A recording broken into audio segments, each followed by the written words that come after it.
So kukunin natin ang tamang sukat ng bike saddle gamit ng stool at foil. Tara, simulan natin.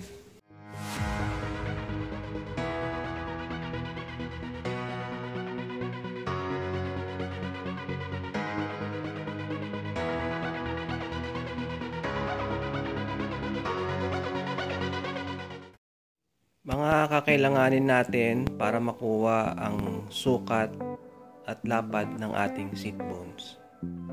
Yan, stool or any other hard surface. Kailanganin din natin ng foil.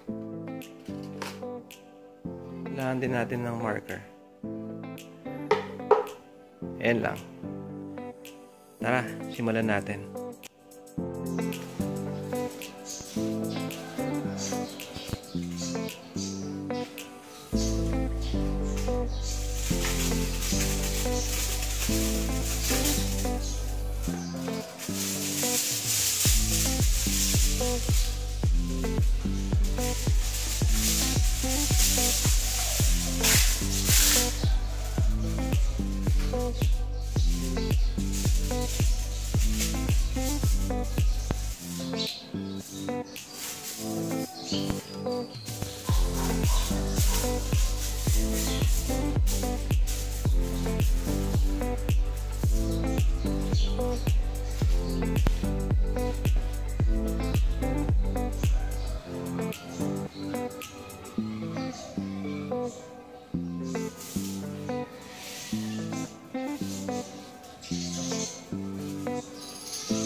Nakita nyo yung seat bone marks ko? Hindi masyado aninag eh. Ito siya. Pero ako aninag ko. Dito sa part na to, yung seat bones ko. So from there, i-measure natin kung ilang millimeter para malaman ko yung aking tamang seat bones width. Yung resulta. So kung makikita nyo dito, yung aking seat bone mark, etong bilog na to,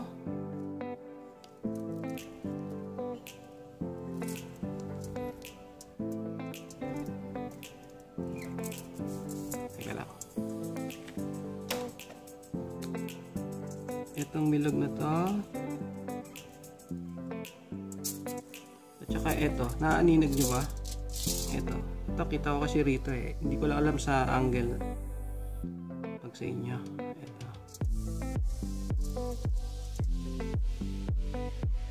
So ito yung pinaka seat bone mark ko. So para malaman mo yung tamang sukat ng bike saddle na bibilin mo, kunin mo yung pinaka sentro nito. Ito. Susukatin mo ngayon yan. Yan ang sukat ng seat bone mark mo para makahanap ka ng tamang sukat ng bike saddle na para sa iyo. Now, paano susukatin? Meron tayong ditong metro. Susukatin mo lang from end to end point.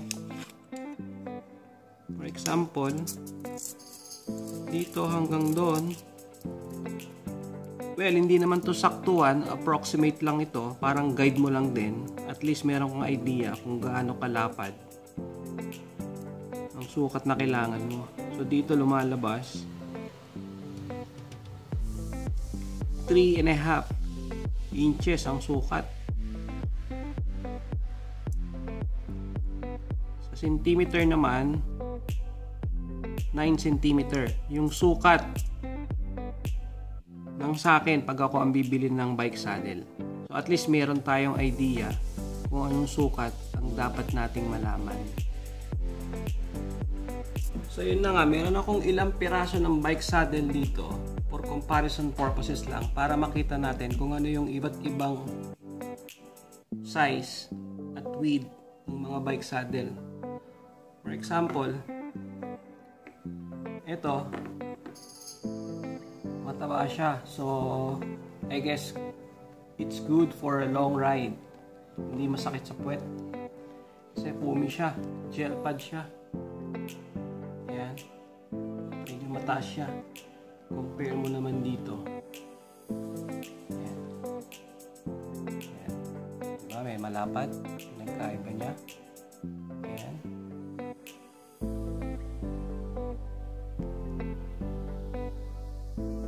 Malapad siya. Saka mas mahaba siya. Tingnan nyo. Meron kasing mga bike saddle na mga pang-enduro, downhill, free ride. Tulad na lang nito. Ito medyo maliit naman siya. Ayan, kung makikita nyo, maliit siya na makitid. Ayan o.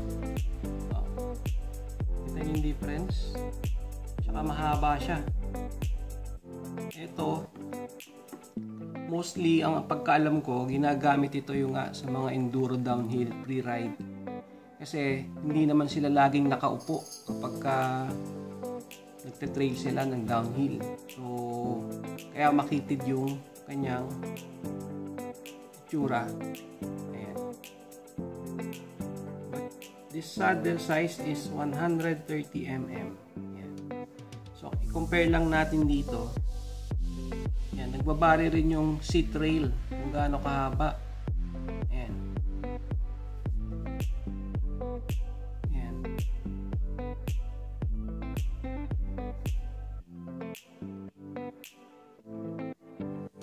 Ayan. Ayan siya.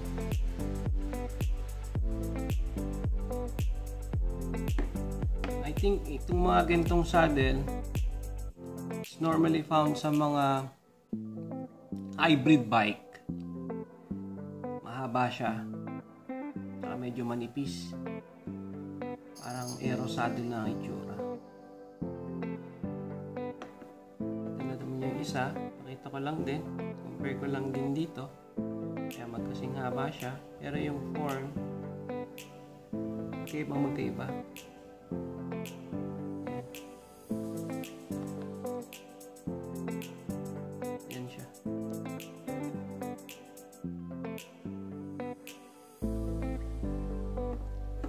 Yun. So,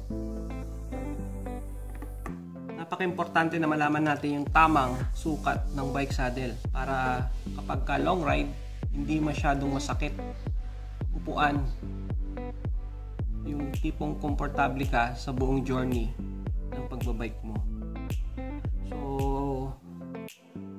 yun na nga. Sabi ko kanina, yung tamang sukat ng seat bone mo, yun ang pipiliin mo na tamang millimeter dito para komportable habang nakaupo ka. So, yun lang. Sana meron kayong natutunan sa vlog kong ito. At kung nagustuhan nyo, please like and subscribe. Paki-hit na rin yung notification bell for future videos uploads. Maraming salamat. Ride safe.